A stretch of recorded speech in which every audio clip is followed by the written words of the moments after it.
नमस्कार। News room में आप सभी का स्वागत है। पश्चिम एशिया के समुद्री क्षेत्र में एक बार फिर तनाव चरम पर पहुंच गया है।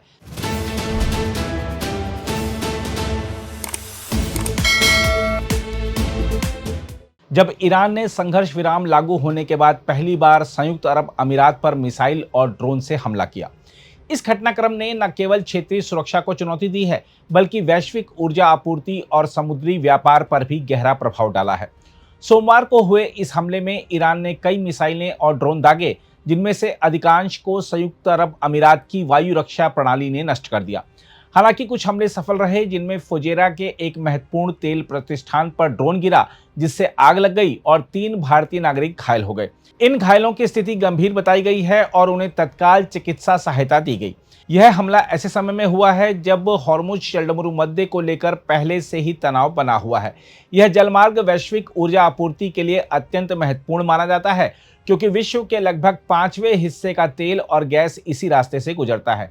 ईरान द्वारा इस मार्ग पर नियंत्रण और अमेरिका द्वारा इसे खोलने के प्रयास ने स्थिति को और जटिल बना दिया है। इस बीच अमेरिकी सेना ने दावा किया है कि उसने ईरानी हमलों को नाकाम करते हुए कई ड्रोन और मिसाइलों को मार गिराया और 6 ईरानी नौकाओं को नष्ट कर दिया, जो नागरिक जहाजों को निशाना बना रही थीं। अमेरिकी कमांडर एडमिरल ब्रैड कूपर के अनुसार उनकी सेना ने हर खतरे को सफलतापूर्वक विफल किया और समुद्री मार्ग को सुरक्षित बनाया। साथ ही अमेरिका ने प्रोजेक्ट फ्रीडम नामक अभियान के तहत फंसे हुए जहाजों को सुरक्षित बाहर निकालने का प्रयास शुरू किया है। अमेरिकी राष्ट्रपति डोनाल्ड ट्रंप ने इसे मानवीय पहल बताया है, जिसका उद्देश्य उन जहाजों और नाविकों की सहायता करना है जो कई दिनों से खाड़ी क्षेत्र में फंसे हुए हैं। हालांकि ईरान ने इस कदम को संघर्ष विराम का उल्लंघन बताते हुए इसका विरोध किया है। ईरान का कहना है कि हॉर्मुज जलमरू मध्य से किसी भी जहाज की आवाजाही उसकी अनुमति के बिना संभव नहीं है। ईरानी सेना ने चेतावनी दी है कि किसी भी विदेशी सैन्य बल द्वारा इस क्षेत्र में प्रवेश करने पर उसे निशाना बनाया जाएगा। इसके साथ ही ईरान ने अपने नियंत्रण क्षेत्र का विस्तार दिखाते हुए एक नक्शा भी जारी किया है, जिसमें संयुक्त अरब अमीरात के तटों तक उसका प्रभाव बताया गया है। दूसरी ओर संयुक्त अरब अमीरात ने ईरान के इस हमले की कड़ी निंदा की है।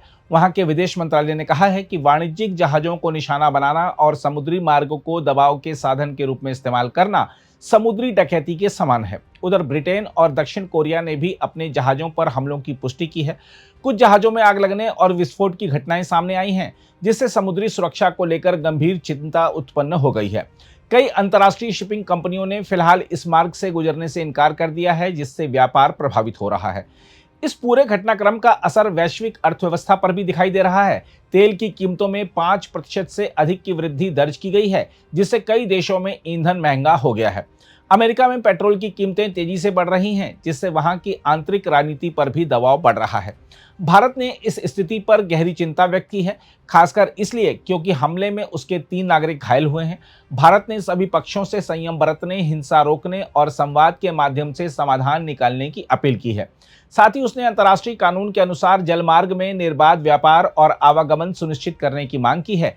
इस बीच विशेषज्ञों का मानना है कि यह टकराव केवल सैन्य शक्ति का नहीं, बल्कि रणनीतिक नियंत्रण का भी है।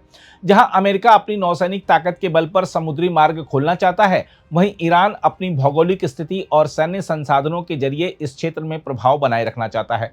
हालांकि दोनों देशों के बीच शांति वार्ता की कोशिशें जारी हैं, लेकिन ताजा घटनाओं ने इन प्रयासों को कमजोर कर दिया है। ईरान के विदेश मंत्री ने कहा है कि इस संकट का कोई सैन्य समाधान नहीं है और केवल बातचीत ही इसका रास्ता है। कुल मिलाकर पश्चिम एशिया का यह संकट एक बार फिर वैश्विक चिंता का कारण बन गया है। यदि जल्द ही कोई स्थायी समाधान नहीं निकाला गया, तो इसका प्रभाव न केवल क्षेत्रीय बल्कि वैश्विक स्तर पर भी गंभीर हो सकता है। अगर आप भी लेना चाहते हैं देश दुनिया की तमाम जानकारी, तो आज ही सब्सक्राइब करें हमारे चैनल को। साथ ही नीचे दिए बेल आइकन को जरूर दबाएं ताकि हर अपडेट आप तक पहुंच सके।